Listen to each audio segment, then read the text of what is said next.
여러분들 기도의 자리 떠나지 마시고 항상 그 기도의 자리에 여러분들이 주인공 되시길 바랍니다. 아멘. 네, 아멘. 그렇게 되시길 바랍니다. 자, 우리 가난 강구는 주보를 참조하시고요. 오늘 함께 은혜 받으실 말씀은 골로새서 3장 12절에서 14절 말씀입니다.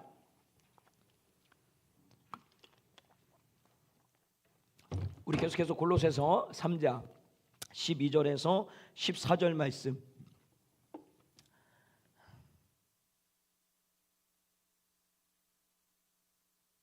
골로새서 3장 12절에서 14절 말씀 우리 같이 한번 합독하도록 하겠습니다. 우리 다 함께 자리에서 일어나셔서 같이 하나님의 말씀을 같이 한번 받도록 하겠습니다. 시작. 그러므로 너희는 하나님의 택하신 거룩하고 사랑하신 자처럼 긍휼과 자비와 겸손과 온유와 오래 참음에 옷 입고 누가 네게 혐의가 있거든 서로 용납하여 용서하되 주께서 너희를 용서하신 것과 같이 너희도 그리하고 이 모든 것 위에 사랑을 더하라. 이는 온전하게 매는 띠니라. 아멘. 앉으시겠습니다.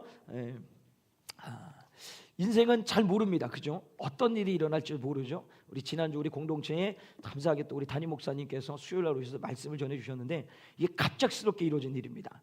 그러니까 한 오후쯤 가까웠을 때 오전쯤 한 11시쯤에 이제 전화가 왔어요. 그래서 목사님이 야 내가 너희 성전에 가서 설교를 한번 하면 좋겠다. 그래서 우리가 감사한 일인데 이게 또 갑자기 이러니까 좀 당황스럽더라고요.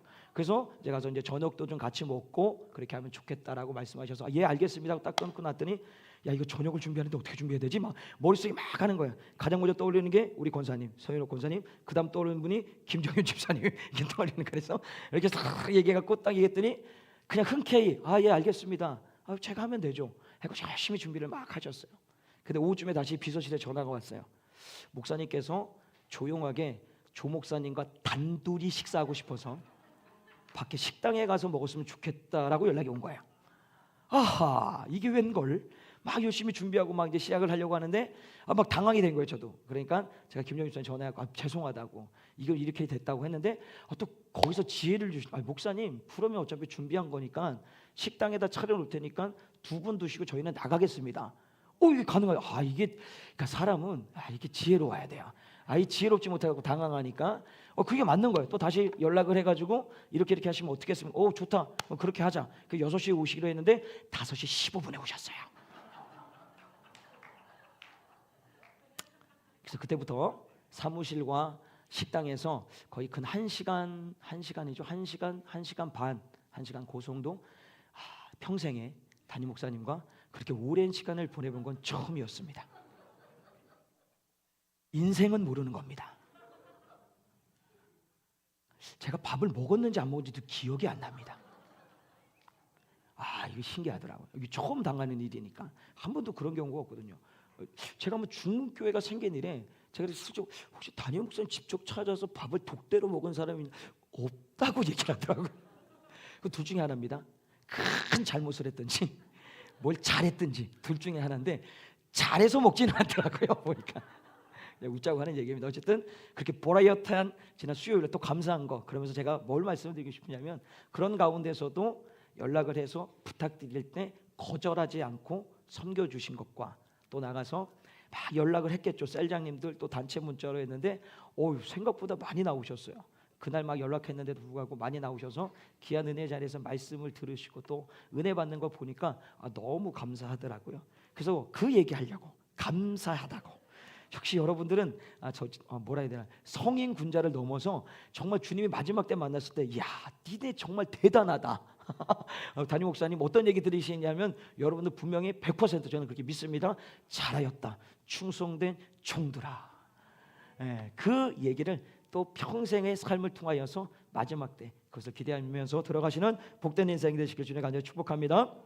자 오늘 골로새서 말씀인데요. 우리 사랑하신 자처럼 라는 말씀의 제목으로 같이 한번 말씀의 은혜를 나누도록 하겠습니다. 자 우리 지난주 말씀을 조금 정리하면 주님을 통하여서 우리가 살림을 받은 인생들이죠. 이 살림을 받은 인생들은 땅의 것을 생각지 않고 위의 것을 생각함과 동시에 우리는 끊임없이 이 세상 가운데 생명을 드러내면서 살아가야 된다라는 것입니다. 근데 그 생명을 드러내기 위해서 우리가 가장 중요하게 될 결단이 무엇이었냐면 옛사람의 행위에서 벗어나야 된다라는 거였어요.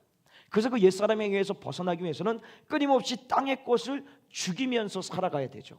더 나아가서는 하나님의 진노가 임하게 된다라는 것을 우리는 끊임없이 인식하면서 살아가야 된다라고 말씀을 나눴습니다. 그런가 동시에 결국 그 인식함을 통해서 우리가 결단해야 될 것은 세상의 보편적인 가치에 내 삶을 맡기지 말고 절대적인 가치이신 예수 그리스도, 만유의 주제이신 예수 그리스도만을 바라보고 의지하며 살아가자라고 지난주에 말씀을 통해서 우리의 은혜를 함께 나눴습니다. 자, 어쨌든 그 만유의 주제이신 예수 그리스도 우리가 바라보고 의지할 때 우리에게 주시는 은혜가 놀랍습니다. 지난주에도 읽었던 말씀인데요, 우리 야고보서 1장 17절 말씀 같이 읽겠습니다. 시작. 각양 좋은 은사와 온전한 선물이 다 위로부터 빛들의 아버지께로서 내려오나니 그는 변함도 없으시고 회전하는 그림자도 없으시니라. 자, 우리가 만유의 주제이신 예수 그리스도를 바라보고 의지하며 살아갈 때 그 예수님께서는 우리에게 무엇을 줍니까? 오늘 말씀해 보니까요, 가장 좋은 은사와 온전한 선물로 우리에게 주신다는, 그게 무엇이냐면 우리의 모든 필요를 아시고 오늘도 우리가 육신의 갈급함, 영적인 갈급함이 있을 때마다 해갈의 기쁨을 주시는데, 세상에 주는 해갈의 기쁨은 유한하지만 예수께서 주시는 해갈의 기쁨은 영원하다라는 거예요. 이것을 오늘 우리에게 주시겠다라고, 그렇기 때문에 만유의 주제이신 오직 예수 그리스도만을 바라보고 믿으면서 살아가라라고 말씀하고 있다라는 것입니다. 그러면 우리가 이런 은혜, 다시 말하면 만유의 주제를 의지하고 바라볼 수 있는 어떤 시선과 마음이 생기고 그것을 통해서 예수님이 주신 은혜를 우리가 누릴 수 있게 된 그 근본적인 이유가 무엇이냐? 오늘 골로새서 3장 10절 말씀을 같이 한번 읽겠습니다. 시작. 새 사람을 입었으니 이는 자기를 창조하신 자의 형상을 쫓아 지식에까지 새롭게 하심을 받은 자니라. 자, 새 사람을 입었다. 이게 무슨 얘기냐? 예수 그리스도를 통해서 사실은 우리 본전이 뭐죠? 진노의 자식, 본질상 진노의 자식, 지옥에 가야 마땅할 사망이라는 것이 이미 정해져 있던 죄인들, 인생들이었다는. 근데 예수 그리스도께서 우리의 모든 죄를 짊어지시고 십자가의 대속제물 되어 주심으로 우리의 모든 옛사람들이 죽고 그가 부활을 통하여서 우리가 새 옷을 입게 됨을 통하여서 우리가 만유의 주제이신 예수 그리스도를 주라 부를 수 있고 그분을 믿음을 통해서 구원이라고 영생이라는 것을 얻어지게 되었다는 거예요. 그게 뭐예요? 새 옷을 우리가 입게 되었다라는 거예요. 그 옷을 입은 자들에게 오늘도 그 주님이 주시는 은혜, 새 옷을 입어서 그분이 주시는 가장 좋은 것으로 주는 은사와 완전하고 완벽한 선물을 누릴 수 있는 인생이 되었다라는 것입니다. 자, 그런데 중요한 것은 그 하나님의 은혜를 우리가 누릴 때 어떤 우리의 수고와 애씀과 노력과 우리 안에 의라는 게 단 0.00001%라도 있어서 받은 것입니까? 아니죠. 다 모든 것이 하나님의 은혜로 받게 되었다라는 것입니다. 그래서 오늘 골로새서 3장 12절 말씀에 보게 되니까요, 그러므로 너희는 함께 읽어볼까요? 시작. 그러므로 너희는 하나님의 택하신 거룩하고 사랑하신 자처럼. 자, 이 말씀을 잘 기억하십시오. 자, 하나님께서 오늘 지금 뭐라고 얘기하시냐면 너희는 하나님의 택하시고 거룩하신 사랑하신 자처럼. 자, 그럼 이 사랑하신 자처럼, 이 자가 누구일까요? 그렇죠. 막 얘기하는 것 같아 들려요. 자, 이걸 어쨌든 간에 말씀을 드려볼게요. 자, 보세요. 우리 누가복음 9장 35절 말씀을 같이 한번 읽겠습니다. 시작. 구름 속에서 소리가 나서 이르되 가로되 이는 나의 아들 곧 택함을 받은 자니 너희는 저의 말을 들으라 하고. 자, 이 말씀이 언제 있었던 말씀입니까? 예수 그리스도께서 변화산에 올라가셔서 제자들 베드로와 요한과 야고보 3명을 데리고 올라가셔서 기도하실 때에 하나님 은혜가 충만하게 머물러 옷이 빨지 않을 정도 아주 샥 깨끗한 옷이 되어버리고요, 얼굴은 광채 번개같이 번쩍번쩍한 얼굴로 변화된 그때에 하나님께서 구름 가운데 현현하셔서 제자들 향해서 얘기하시는 거예요. 내가 택한 아들이다, 나의 사랑하는 아들이다. 그게 누굽니까? 예수 그리스도라는 거예요. 그러니까 오늘 이 말씀에서 그러므로 너희가 하나님의 택하시고 거룩한 사랑하는 자처럼, 나는 이 자가 누구냐? 예수 그리스도다라는 거예요.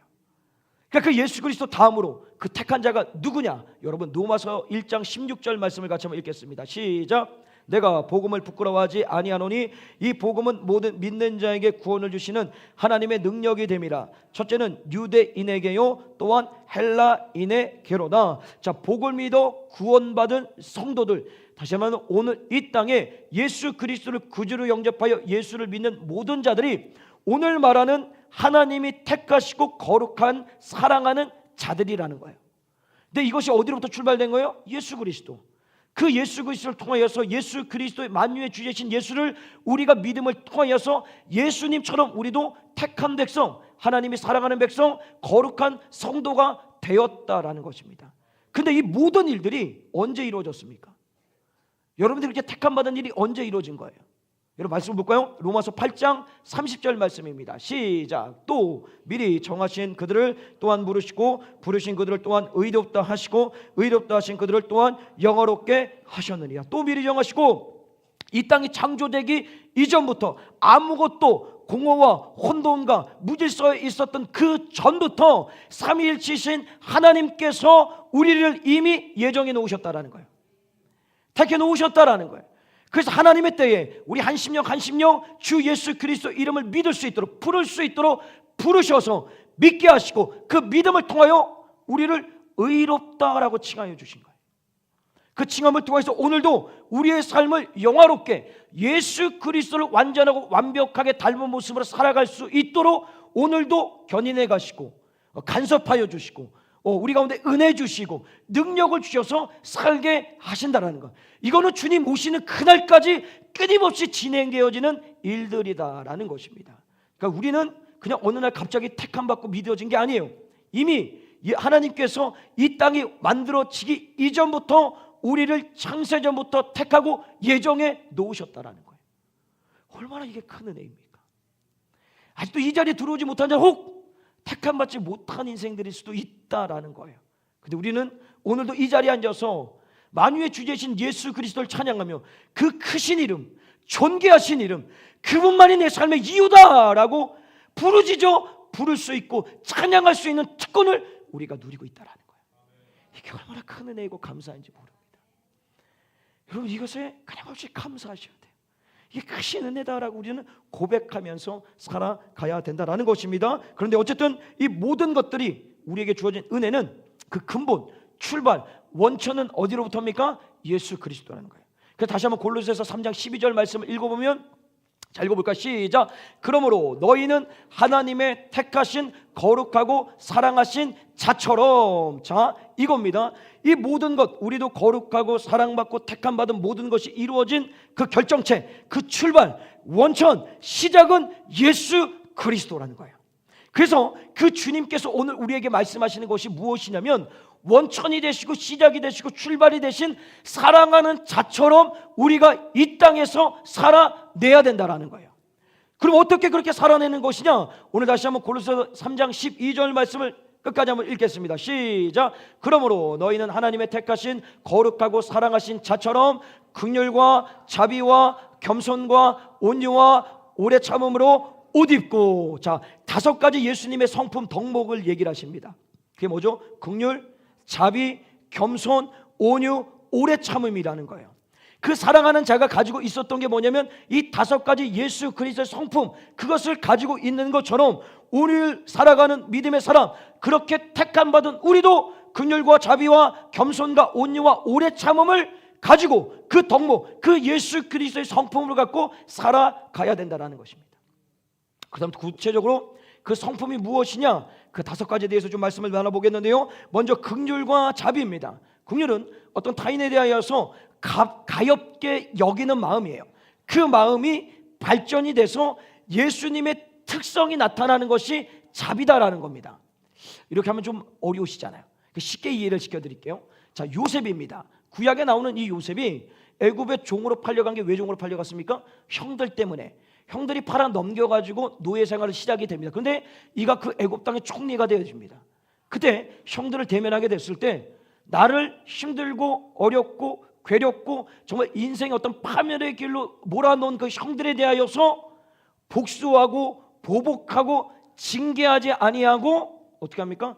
긍휼한 마음, 용서하고 더 나아가서는 자비를 베풀어 주시는데 생존이 위협받을 정도의 가뭄에 빠져서 먹을 것이 없는 형들에게 먹을 것을 주고 그 이후에 그 자손들까지 애굽 땅에서 잘 살아갈 수 있도록 땅과 먹을 것을 충만하게 채워주는 그 일을 한 것이 요셉이라는 거예요. 그게 긍휼과 자비다라는 거예요. 이해되시겠습니까?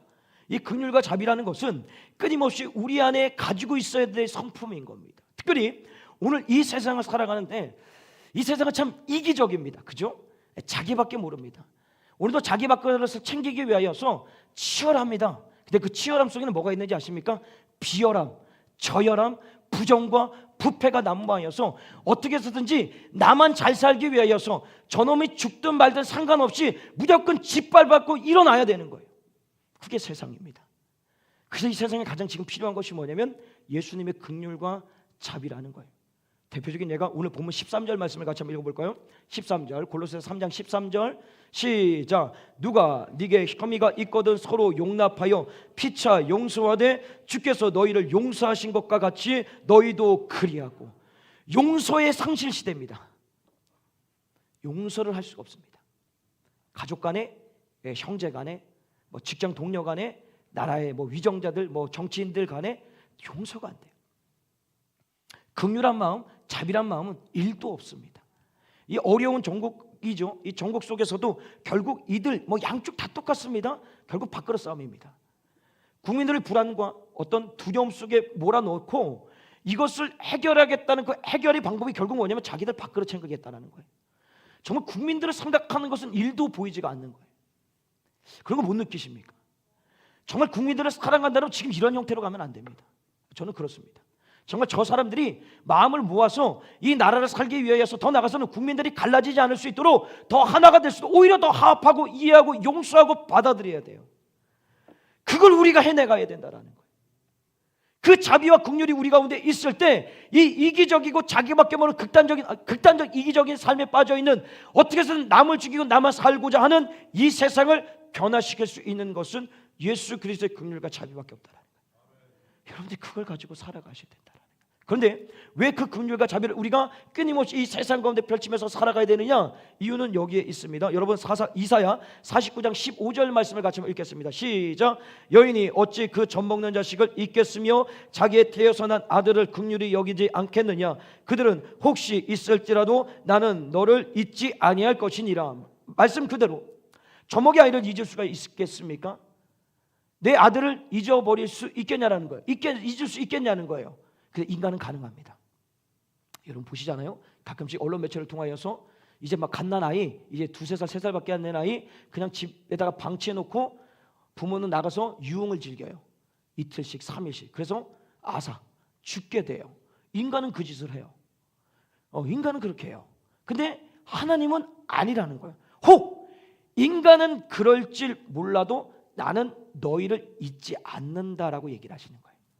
그게 어떤 의미를 담고 있냐면 제가 좀 이야기를 하나 해드릴게요. 제가 이제 정확히 이제 시기는 제가 기억이 안 나는데 부모님하고 제천에 살고 있을 때 서울을 갈 일이 생겼어요. 서울을 갈 일이 생겨서 겨울에 이제 서울에 이제 제천 터미널을 가기 위해서 걸어가고 있는데 신호등에 딱 서 있어서 이제 신호를 기다리고 있었어요. 근데 길 건너에 뭐가 있냐면 겨울 되면 뭐가 생기죠? 구색은 담비. 이게 불우유 또 짜고 종쳐가면서 하잖아요. 그게 이제 내 눈에 딱 들어온 거예요. 그 어린 나이에 눈에 딱 들어오면서 제 호주머니의 상태를 좀 점검하게 된 거예요. 그때 제가 정말 진짜 이 마음과 뜻과 정성을 다해서 모아놓은 5,000원이 있었어요. 어디다 좀 써야 될 때가 있어가지고 진짜 이거 도대체 얼마나 걸렸는지 몰라요. 왜냐하면 정말 어렵게 살던 때니까 저희는 이 5,000원을 모으느라 엄청 애를 써갖고 모아있는데 저기다 넣어야 되겠다는 생각이 자꾸 내 마음에 밀려오는 거예요. 근데 문제가 있어요. 갈등이 있어요. 그러니까 넣어야 되겠다는 생각은 맞는데 이게 넣으려고 하니까 이 5,000원이 1,000원짜리로 5개가 있으면 1개나 2개 정도 넣고 끝날 수가 있는데 이게 그냥 5,000원짜리로 있는 거예요. 너무 갈등이 되는 거예요. 그래서 신호가 딱 바뀌고 그 짧은 시간에 건너가면서 어쩔 수 없이 구세군담비를 그냥 지나쳐 갔습니다. 라고 하면 나는 나쁜 놈이 될 수밖에 없으니까 가다가 엄마 아빠 잠깐만요 먼저 가세요. 터미널 거기니까 돌아와서 그거를 넣어버렸어요.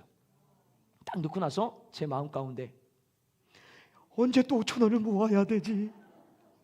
너무 아까워. 이미 넣었으니 뺄 수도 없고 라는 마음은 사실 일이 있었겠죠. 있어요. 왜 없겠습니까? 근데 나머지 99는요 말게 모르게 내 안에 참 보람됨과 기쁨이 내 안에 찾아오는 거예요. 그 신기하더라고요. 뭔가 모르게 되게 하여튼 그래요. 이 마음을 어떻게 표현할 수가 없습니다. 그 어린 나이에. 그런데 그 이후에 이제 서울로 상경을 해서 갔더니 이제 친척들하고 모이는 장소였던 거예요. 친척들하고 모여서 하는데 저희의 아버님 위에 형님 두 분이 계십니다. 큰아버지, 작은아버지 다 이제 소천하셨지만 그분이 이제 큰어머니죠. 그러니까 큰어머니, 작은 큰어머니가 저에게 용돈을 주시는데 좀 전에 넣었던 5,000원의 10배 5만 원이 된 거예요. 놀랍지 않습니까? 잘 보세요. 이게 무슨 얘기를 하는 거냐면 내 안에 어떤 긍휼한 마음이 있어서 자비를 구세군 냄비에 베풀었어요. 근데 하나님은 내가 가지고 있는 긍휼한 마음보다 더 큰 긍휼함을 나를 보고 계신 거예요. 그래서 나에게 그 자비를 베풀어 주신 거예요. 5,000원을 5만 원으로. 돈 먹기 한번 어떻게 구세군 냄비 하나 갖다 놓을 테니까 저를 좀 불이웃이라고 생각해 도와주시면 그것이 불려질 수도 있습니다. 근데 계산적으로 하면 그게 잘 안 되더라고요. 이게 마음이 우러나서야 되는데 계산했으면 잘 안 돼요. 자, 이겁니다. 그러니까 주님이 우리 가운데 긍휼과 자비한 마음을 갖고 살아가라는 이유가 무엇이냐면 물론 이 세상을 변화시키고 우리의 그 긍휼과 자비를 통하여서 하여튼 뭐 용서가 되고 이해가 되고 받아들이는 그 일도 일어나지만 결국 그 마음을 우리가 갖고 있으면 내가 가지고 있는 마음보다 주님은 더 큰 긍휼과 자비를 가지시고 우리 가운데 은혜를 주신다는 거예요. 그거예요. 내 안에 그 마음이 없으면요 주님 역시도 우리를 향한 긍휼과 자비가 없으세요. 우리는 단지 100 중에 1을 가지고 긍휼과 자비를 베푸면 주님은 99를 가지고 우리에게 긍휼과 자비를 베풀어 주신다는 거예요. 자, 어쨌든 이 긍휼과 자비의 마음을 갖고 살아갈 때 이 모든 것들은 사실 대인 관계 속에서 일어나야 될 마음입니다. 그죠? 나 혼자 하는 것이 아니라 긍휼과 자비는 나한테 베푸는 게 아니라 타인에게 베푼단 말이죠. 이 타인에게 베풀 때 오늘 예수님의 덕목 중에 가장 중요한 것, 이것을 완성하기 위한 덕목 중에 두 가지가 뭐냐면 온유와 오래 참음입니다. 이 온유와 오래 참음이 있어야지만 이 긍휼과 자비를 완성해낼 수가 있다라는 거예요. 이게 어떤 얘기냐면 이 온유하고 오래 참음 이렇게 그냥 설명을 해드릴게요. 예전에 한번 얘기했던 것 같아요. 제가 저 밑에 경상도에서 사역을 하고 있을 때 세 분, 그러니까 저하고 3명이에요. 목사 안수를 같이 받은 양모 목사, 이모 목사, 지금 세종과 울산에서 이렇게 목회를 하고 계시는 분들이 있어요. 이분하고 정말 친하게 지냈습니다. 근데 너무 개구져요. 하여튼 장난하는 걸 너무 좋아합니다. 그래서 한번 얘기했던 것 같아요. 하여튼 화장실을 갈 때 간다고 절대로 알리면 안 됩니다. 특히 대변을 보러 갈 때는 난리가 납니다. 하늘에서 비가 내려옵니다. 이제 이런 장난을 하는 거예요. 그러니까 이게 이제 기회만 보면 이제 같이 사무실에 있다가 없어 느낌이 이상해요. 쓱 화장실을 가요. 그래서 그 문 잠기대다가 물을 뿌리는 거죠. 근데 하나 어떤 날이 있었냐면 이제 양이구나. 양이 들어가서 이제 하여튼 화장실 간 것 같아서 이하고 조하고 가서 이제 그 일을 버리기 위해서 갔어요. 물을 갖다 이렇게 쓱 뿌렸어요. 근데 그 안에는 양이 있지 않았어요. 우리 교회 수송 목사님이 앉아 계셨던 거예요. 근데 정말 놀라웠던 게 뭔지 아십니까? 이분이 물을 딱 맞으시고 우리 같았으면 좀 보여주면 누구야? 물을 뿌려봐 이렇게 했는데 이분은 밖에 누구세요? 무슨 일 있으세요? 이분 이런 스타일입니다. 이게 온유와 오래 참음입니다. 확 이해되시죠? 확 마음에 와닿으시죠? 자, 그러니까 이 온유와 오래 참음이 있어야 긍휼과 자비를 베풀 수 있다는 이유가 뭐냐면 긍휼과 자비를 베풀 때 타인이 이것을 긍정적으로 받아들이면 문제가 되지 않지만 부정적으로 받아들이는 경우가 있다라는 거예요. 쉽게 예수 그리스도를 믿는 우리들에게 가장 큰 긍휼과 자비가 뭘까요? 복음입니다. 구제, 장학, 선교 이 모든 것들도 중요합니다. 근데 정말 중요한 긍휼과 자비가 뭐냐면 오늘 예수 그리스도를 믿지 못하고 산다 하지만 죽어가는 저 영혼들에게 복음을 전해서 그 사망 가운데서 건져내는 것이 우리 가운데 가장 큰 긍휼과 자비의 역할이라는 거예요. 근데 놀라운 것은요, 그 복음을 전할 때 어떤 이들은 그것을 기쁨으로 받아들이는 이도 있지만 어떤 이들은 화를 내고요, 막말을 하고요. 어제도 전도하는데 아이가 이렇게 주면 좀 이렇게 받으면 좋은데 가요. 물론 그럴 수 있어요. 그래서 항상 제가 이해시켜요. 그럴 수 있다. 전도하면 원래 다 그렇다. 근데 특히 가족들한테 복음을 전할 때는 나오죠. 너 다시는 오지 마라. 올 거면은 너 와서 이런 얘기할 거면 절대 오지 마. 얼굴도 보고 싶다. 막 아주 하여튼 독하게 얘기를 한단 말이에요. 그럴 때 나 역시 이게 확 올라와서 그래요. 그렇게 살다가 지옥에 나가세요. 예를 들자면 이거 아니라는 거예요. 여기서 온유와 오래 참음이 발휘가 돼야 돼요. 그래야지 끝까지 내가 저 사람이 어떻게 나오든지 간에 긍휼과 자비함으로 복음을 전하고요, 또 도와가는 것이고요, 힘을 줄 수 있는 거예요. 이 온유와 오래 참음이 없으면요, 절대로 긍휼과 자비가 왕성될 수가 없습니다. 왜? 오늘도 나에게 악하게 대하는 걸 어떻게 그 악함을 선함을 대할 수가 있겠습니까? 오늘도 부딪히고 덤벼야 되는데요. 그러니까 이루어질 수 없다라는 거예요. 그래서 긍휼과 자비의 가장 큰 중요한 것이 뭐다? 온유와 오래 참음의 덕목이 우리 삶 가운데 반드시 있어야 이 모든 것들이 완벽하게 이루어지게 된다는 거예요. 마지막으로요, 겸손이라는 것을 여기서 얘기했습니다. 겸손은 타인이 아니라 내 자신과의 싸움입니다. 성경에서 말하는 겸손이 뭘까요? 겸손은 이겁니다. 예수 그리스도를 그냥 닮는 거예요. 이 닮는다는 의미가 뭐냐면, 쉽게 이렇게 좀 말씀을 드려볼게요. 겟세마네 동산에서 예수 그리스도께서 기도하시죠. 땀방울이 핏방울 떼질 정도로 간절하게 기도하실 때 그 기도의 주된 내용은 이 잔을 옮겨 주시옵소서. 내가 십자가를 지기가 힘듭니다. 근데 그의 기도가 어떻게 바뀌죠? 하나님의 뜻이라면 뜻대로 이루어 주시옵소서. 겸손은 그겁니다. 내 뜻이 아니라 하나님의 뜻을 그대로 받아들일 수 있는 것. 하나님은 옳은 일을 하시는 분이 아니라 하나님이 하시는 일은 뭐라고요? 다 옳다라는 거예요. 이것이 이상하다, 뭔가 문제가 있다, 왜 그럴까가 아니라 그냥 있는 그대로를 받아들여낼 수 있는 것이 겸손이라는 겁니다. 그러면 이 겸손이라는 것이 내 안에 좀 극대화를 시키려면, 여러분, 우리의 삶을 십자가 앞에다 한번 놓아놓는 거예요. 예수 그리스도께서 짊어지신 그 십자가, 내 죄를 위해서 짊어진 십자가 앞에 나를 한번 딱 세워보는 거예요. 그 세워놓을 때 과연 그 앞에서 내 의라는 것을 드러낼 수 있겠습니까? 내 어떤 수고와 애씀과 잘함과 능력과 노력과 지금의 누리는 모든 것들을 막 들내면서 내가 막 이거 할 수 있겠습니까?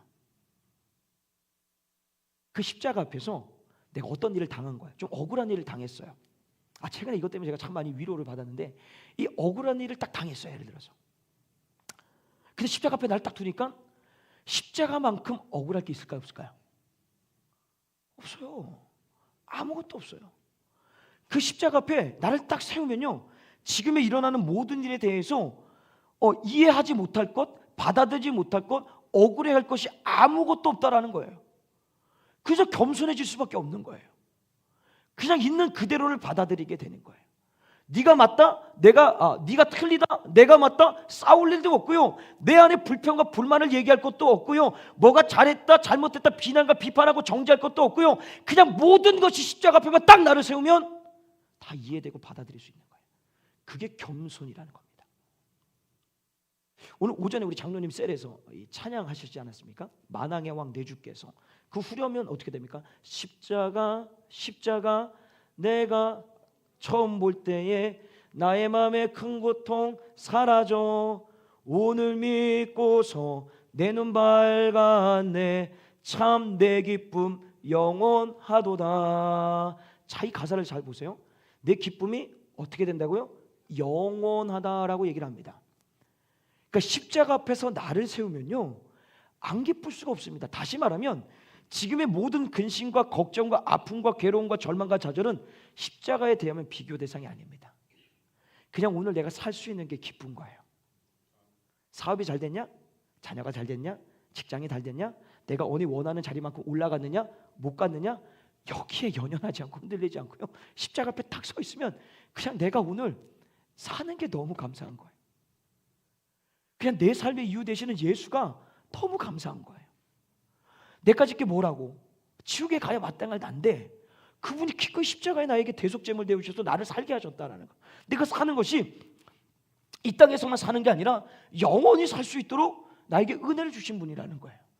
그러니 세상에 뭔가 비교 대상이 될 게 뭐가 있겠습니까? 정말 우리 안에 그 십자가가 정확하게 인식이 내 안에 들어오고 그것이 믿어진 자라면 겸손해야 돼 라고 얘기 안 해도 겸손해질 수밖에 없습니다. 그냥 오늘도 주님이 하시는 모든 일은 옳은 일이십니다. 이 나라를 어떻게 이렇게 하실 수가 있겠습니까? 제가 그렇게 열심히 사역하고 여기까지 달렸는데 어떻게 내게 이런 일이 있을 수 있겠습니까? 이거 물을 게 아니라는 거예요. 그냥 오늘 그걸 받아들이게 되는 거예요. 그래서 어떤 걸 느껴요? 참 기쁨, 주님이 주시는 그 영원한 기쁨을 누리게 해준다라는 거예요. 그 겸손이 우리 안에 필요하다라는 것입니다. 그래서 이 모든 것들입니다. 5가지: 긍휼과 자비와 겸손과 온유와 오래 참음. 이 모든 것이 완벽하게 완전하게 완성을 세우는 것. 마지막 우리 한 절 더 볼게요. 우리 골로새서 3장 14절 말씀입니다.